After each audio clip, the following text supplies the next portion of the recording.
جنگ میں صدیوں سے ایک کثیر شیعہ آبادی موجود تھی اور یہاں فرقہ وارانہ تنازعات کی شروعات 1980 کی دہائی میں رجت پسند سنی گروپس اور شیعہ اکثریتی ملک ایران میں 1979 میں آنے والے اسلامی انقلاب سے متاثر شیعہ تنظیموں کے ابھرنے سے ہوئی تھی۔ مرے ٹائٹس اپنی کتاب اسلام ان انڈیا اینڈ پاکستان میں لکھتے ہیں کہ جب 11ویں صدی میں غزنہ کے حکمران محمود غزنوی نے ہندوستان پر حملہ کیا، جنوبی پنجاب پہنچنے پر انہوں نے اس خطے کے شیعہ نواب کو ہٹا دیا۔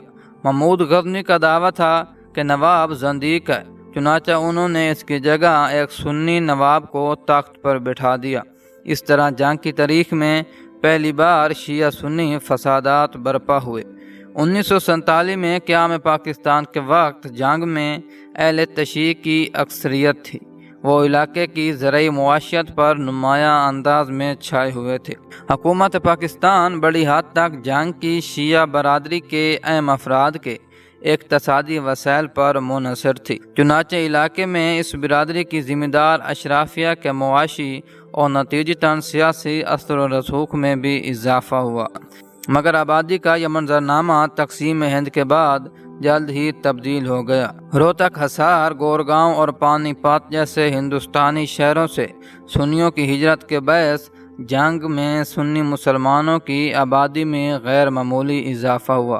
حمزہ حسن فرامدی پلپٹ 2 AK-47 میں 1970 کی دہائی کے بعد پیدا ہونے والی صورتحال کے بارے میں بتاتے ہوئے لکھتے ہیں کہ جنگ کے بااثر شیعہ گھرانوں کی زمینوں پر کام کرنے والے اکثر مزارع اور کسان سنی مسلمان تھے، جو تمام کے تمام بریلوی تھے۔ بریلوی ایک ذیلی سنی فرقہ ہے جو متحدہ ہندوستان میں 19ویں صدی کے آخر میں خطے کے صوفیزم اور لوک اسلام کے ایک امتزاج کے طور پر ابھرنا شروع ہوا۔ حسن مزید کہتے ہیں کہ 1970 کی دہائی کے اوائل تک جنگ میں محرم کے جلوس میں شیعہ اور سنی ایک ساتھ حصہ لیتے تھے۔ اکثر مہاجرین نے جنگ کے شہری علاقوں میں سکونت اختیار کی اور تاجر یا دکانوں کے مالکان بنے۔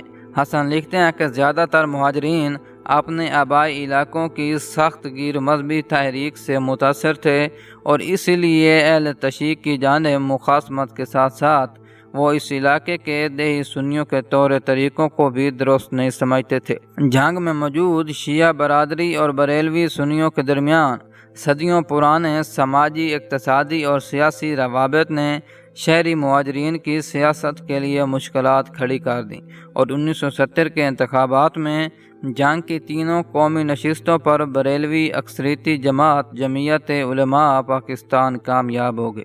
حسن لکھتے ہیں کہ 1970 کے انتخابات سے فرقہ وارانہ اور ذیلی فرقہ وارانہ تناؤ جنہیں شیعہ بریلوی یکجہتی نے قابو میں رکھا ہوا تھا، اس کو ایک حد تک ہوا تو ملی، مگر پنجاب میں 1974 کی آمدیہ مخالف تحریک کے باعث یہ کشیدگی شدت اختیار نہ کر سکی۔ آمدیہ مخالف تحریک میں جنگ کی ایک اہم جگہ تھی، جہاں سنی اور شیعہ گروہوں نے ساتھ مل کر احمدیوں کو دائرہ اسلام سے باہر کرنے کے لیے ایک احتجاجی مظاہرہ کیا تھا۔ جنگ کی شہری مہاجر آبادی میں موجود کئی سنی مبلغین نے اس سے متاثر ہوتے ہوئے انتہا پسند روش اختیار کر لی۔ ان میں سے ایک حق نواز جنگوی تھے۔ 1970 کے انتخابات کے دوران PP نے جنگ کے اہم شیعہ گھرانوں سے تعلق رکھنے والے افراد کو ٹکٹ دیا، جبکہ دوسری جانب دائیں بازو کے اتحاد پاکستان قومی اتحاد نے جنگ کے مہاجر طبقے کے بااثر افراد کی حمایت کی۔ PP اس علاقے کی تمام 5 قومی نشستوں پر کامیاب ہو گئی۔ ساجد ارجمند اپنی کتاب social change and movement of ریولائزیشن میں نشاندہی کرتے ہیں کہ 1970 کی دہائی میں جب مشینوں سے کھیتوں کو جدید بنائے جانے کا آغاز ہوا تو کھیتوں میں کام کرنے والے زیادہ تر بریلوی سنی اپنا روزگار کھو بیٹھے اور کام کی خاطر جنگ کے شہری علاقوں کا رخ کرنے پر مجبور ہو گئے۔ ان حالات میں شہری مہاجر مبلغین جگیر مخالف بیانیے کو شیعہ مخالف تقریر میں بدل دیتے تھے۔ دوستو، ہم امید کرتے ہیں کہ پاور پوائنٹ اردو کی یہ ویڈیو آپ کو اچھی لگی ہوگی۔ اگر لگی ہے تو اسے لائک کریں اور دوستوں کے ساتھ شیئر بھی کریں، کیونکہ ہم اس طرح کی ویڈیوز اپلوڈ کرتے رہتے ہیں۔